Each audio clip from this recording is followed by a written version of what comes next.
Hello and welcome to today's video. Today we're going to look quickly at the area of time management.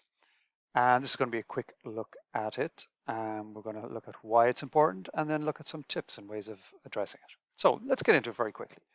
Time management. First of all, why is it important? It may seem like an obvious question or an obvious answer, but let's have a look. So number one, it reduces stress, and this is something that we're all trying to do. Stress is not a positive thing in most people's lives, and you want to keep it to a minimum. So managing your time reduces stress. Number one cause of stress is lack of time. And most people know that. So it makes your life less stressful. It makes your life better, in fact. Managing your time means managing your stress. Number two, it improves efficiency. So it allows you to get things done more correctly, more efficiently. Managing time successfully gives better outcomes. So whether you're talking about study or work, it allows you to do things better simply by managing your time. Number three, you get more done. So not only do you do things better, but you can, as we say here, effective time management allows you to do more with less. If you're managing your time correctly and efficiently, you're more productive with your days and your time. So let's quickly look at some tips. We're going to go quickly through this. We're not going to go into too much depth, but most people have an idea of a lot of this anyway. It's just a matter of putting it into practice. So here is a little infographic, and it mentions some of the things that we will talk about now: setting goals, prioritizing, setting a time limit, taking breaks, organizing, removing non-essential tasks, planning ahead. So let's have a look at some of these in a little more depth. Number one, routine and schedule. This is very important. Again, this is all about organization. So have set hours and days for study or work. Try to stick to them. Now, so if we're talking about study, let's say Friday evening between 6 and 7, just before dinner. Try and get something done. Or Saturday morning between 10 and 11. Whatever suits you, but try and have a set time to do it.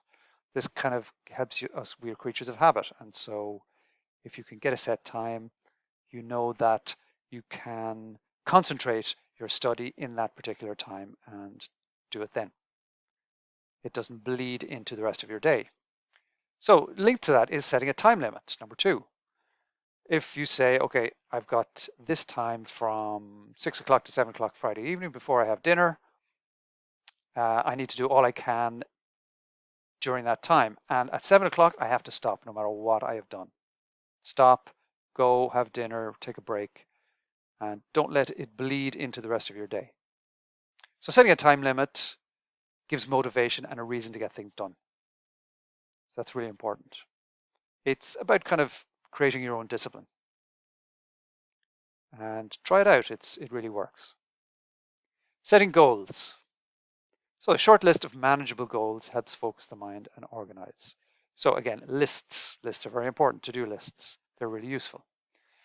And if you have a to-do list, it also means that as you finish each one, you get a sense of achievement. So if you physically write out the list and then put a line through each task or assessment or part of the assessment that you've done, it makes you feel like, yes, I've done something today. It makes you feel like you've produced something useful.